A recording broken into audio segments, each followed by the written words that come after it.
Шановне господарство, вітаю! З вами Євген і праект пра баскетбол па-беларуску.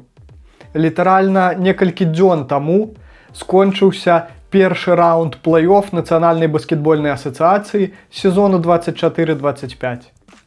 А гэта значыць, што прыйшоў час распавесці вам пра тое, як ён праходзіў. І пачну я з агляду гэтага этапу постсезоння NBA ва ўсходняй канферэнцыі. Ну што, пагналі!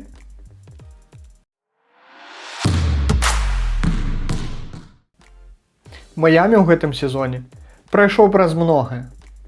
Чаго вартыя былі адныя толькі дэмаршы Джиммі Батлера з мэтай дамагчыся абмену. Свайго ён, як мы з вамі ведаем, урэшце рэшт дамогся, але як усе гэтыя жарсці паўплывалі на маральны стан гульцоў клуба, можам толькі здагадвацца. І нават нягледзячы на гэта, хіт атрымалася праз 2 матчы плэй-ін, і апошні з іх, дарэчы, нават з авертаймам.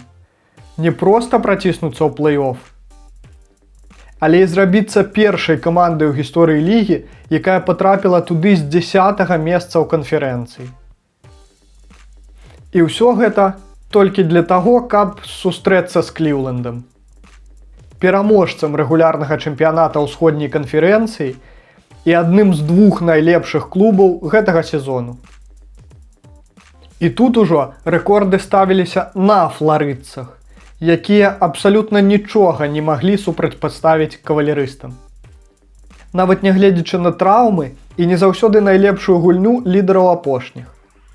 Тут табе і 3-е месца ў гісторыі плэй-офф NBA па розніцы ачкоў пасля 2 чвэрцяў гульні, і 4-е месца па розніцы ачкоў па выніках матчу, і 1-е месца па агульнай розніцы набраных ачкоў у 4-матчавай серыі плэй-офф. І ўсё гэта, відавочна, не на карысць хіт.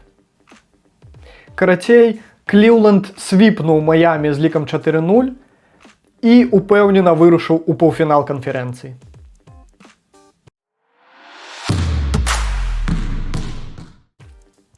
Час зорак супергерояў у NBA сыходзіць у нябыт.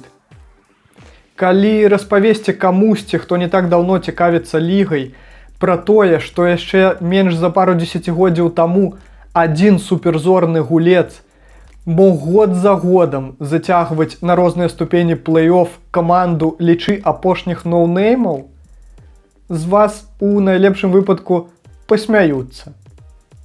У сучаснай лізе наяўнасць у клубе нават некалькіх умоўных топаў, хай і розных часоў, не гарантуе прыблізна нічога, асабліва ў плэй-офф.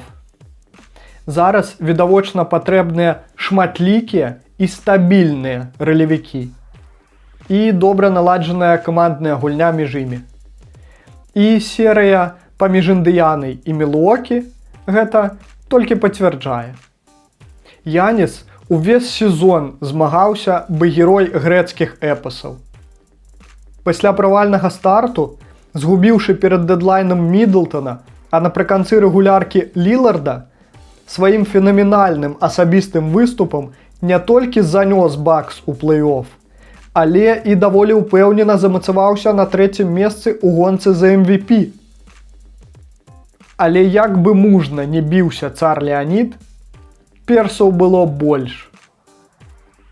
У плэй-офф Андетакумба лідзіраваў у складзе Бакс лічы па ўсіх асноўных паказчыках, хіба апроч перахопаў. Бо дапамагчы яму не было каму. А Пейсерс жа былі проста узорам каманднай гульні. 7 гульцоў у складзе Індыяны па выніках серыі мелі двухзначную колькасць ачкоў у сярэднім за матч. 6 траплялі ў кальцо з рэзультатыўнасцю каля 50% і вышэй. І дзякуючы ўсяму гэтаму, цудоўная гульня ў пас усяго клуба і Тайрыза Халібёртана ў прыватнасці дала свой плён. Пейсерс ужо другі год запар выбіваюць Мілуокі з першага раунду плэй-офф. Асобным болем і для Бакс, і для ўсіх сапраўдных баскетбольных заўзятараў стаў лёс Дэміана Ліларда. Крыху менш, чым за месяц да пачатку гэтага плэй-офф, У Дэйма быў дыягнаставаны трамбоз глыбокіх вен, праз што ён выбыў на нявызначаны тэрмін.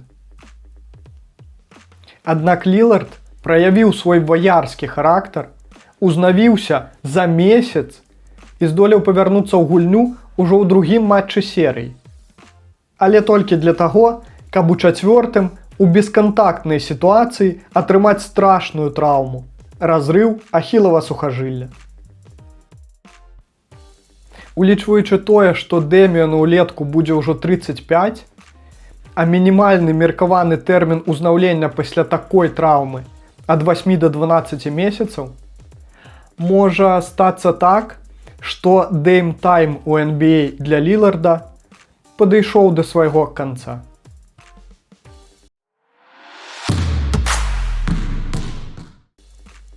Імпэт – гэта шмат. Імпэт дазволіў Пістанс зрабіцца першым клубам у гісторыі NBA, які павялічыў колькасць перамог за сезон у параўнанні з папярэднім больш чым у 3 разы. Імпэт дазволіў Пістанс праз гэта наўпростава выйсці ў плэй-оф, упершыню з 2019 года. Імпэт дазволіў Пістанс здабыць першую перамогу ў апошніх 15 матчах плэй-оф, упершыню з 2008 году. Імпэт – гэта шмат. Але гэта яшчэ не ўсё. Ёсць яшчэ вопыт. Джэйлен Брансон недарма атрымаў узнагароду найлепшаму гульцу ў клатчы. У серыі, дзе ніводны матч не скончыўся з двузначнай розніцай у ліку, вопыт лідара пры прыблізна роўнай гульні ўсіх астатніх удзельнікаў абедзвюх каманд і вопыт гульні ў напружаных канцоўках сталі вырашальнымі фактарамі. Як вынік, цудоўны сезон і вельмі добры выступ у плэй-оф для маладога Дэтройта, які, як мне здаецца, чакае светлая будучыня. Але тут і цяпер далей ідзе Нікс.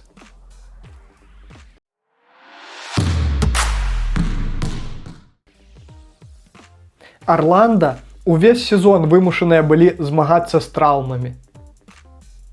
Праз гэта ці не, але Мэджык на працягу ўсяго сезону былі сярод галоўных аўтсайдераў лігі і па агульнай колькасці выконваемых за матч кідкоў, і па адсотку іх рэалізацыі. І калі падчас рэгуляркі яшчэ можна было неяк выграбсці за кошт абароны, то ў серыі сам на сам з мінулагоднім чэмпіёнам, які ўпэўнена трымаецца ў топ-5 лігі па гульні на абодвух паловах пляцоўкі, гэтага, відавочна, недастаткова. Мэджык падчас гэтай серыі і кідалі, і абараняліся з рук вон дрэнна. Нейкім цудам ім такі атрымалася ўзяць адзін матч, але не болей за тое. 4-1 Бостон у паўфінале канферэнцыі.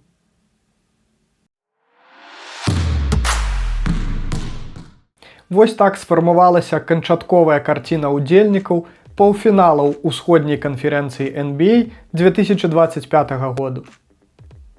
Як лічыце, якая дуэль будзе найцікавейшай?